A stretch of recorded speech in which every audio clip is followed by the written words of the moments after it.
I love watches. In fact, I think watches make not only an interesting addition to what you're wearing, not only is the movement incredibly cool, but they're also great investments. If you're buying the right type of watches, as long as you take care of them, you can wear them every day and you can sell them for more, right? If you pick the right ones. Now, that's obviously a select few, as with any investment. But if you pick the right ones, they really are like that. So I just picked up this piece. I really like it. Give you a look at it. It's called the Sea Battalion, made by a German company.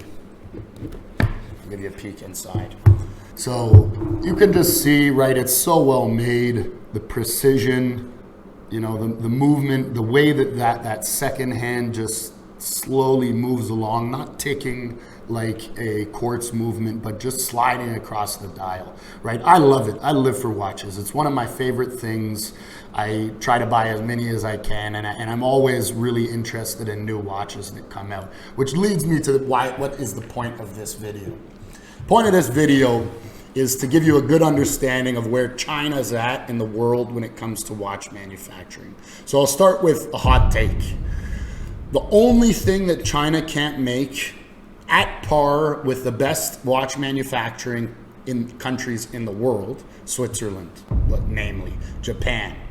The only thing they can't do are two things. Number one is the movement, and number two is extreme stuff, right? When you're seeing the type of watches that have just bizarre stuff, they're not there yet, right? And while those watches usually aren't made en masse, right? They're not making millions of units.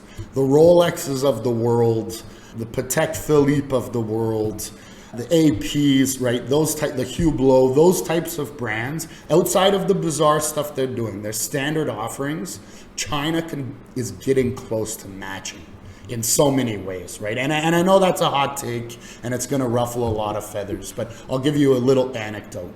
So we make a lot of watches here at Morpho MFG. We've manufactured at least a sample for probably 100 brands, have done mass production for at least 50. We've made a lot of mistakes. We've learned a lot of lessons, but we've come a very long way. So right before COVID happened, me and Kay, our COO, were in Switzerland, and we went to IWC, the watch manufacturing. They're a behemoth. We went to their factory in Switzerland and had a great time and just really enjoyed the intricacies of century plus long industry, just seeing it from its early beginnings to where it's come now. On that trip, I wore this watch. Unfortunately, NDAs, it's gonna be blurred out, but I wore this watch to that factory trip and I presented it to the manufacturing manager who I had the great fortune of meeting. And I said, yeah, you know, we also make a lot of watches. I hadn't mentioned China yet, mind you. We have a lot of watches that we manufacture, and this is one of them. And he said, wow, let me take a look, right? He looked at it and he was really, you know, I'm not gonna say enamored. I mean, the man was the manufacturing manager.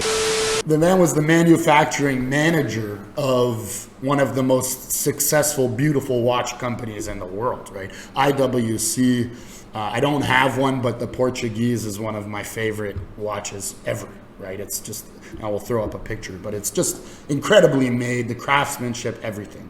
That guy looked at my watch and was impressed.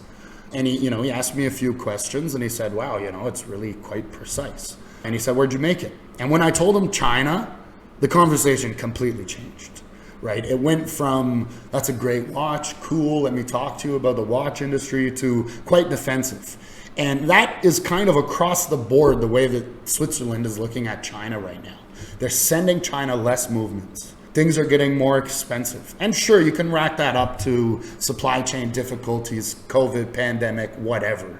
But the reality is, in my opinion, another hot take, Switzerland's nervous, right? Switzerland is nervous that China will overtake them. It's not today, it's not tomorrow, it's not even a decade from now.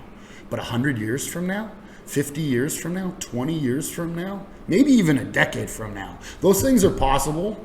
And below, I've written an article giving you a complete guide on how to manufacture your watch in China, what you need to do to match up with those high quality expectations from the likes of Switzerland and Japan. Hopefully it's very helpful. Take a look, read the link below, read the article below rather.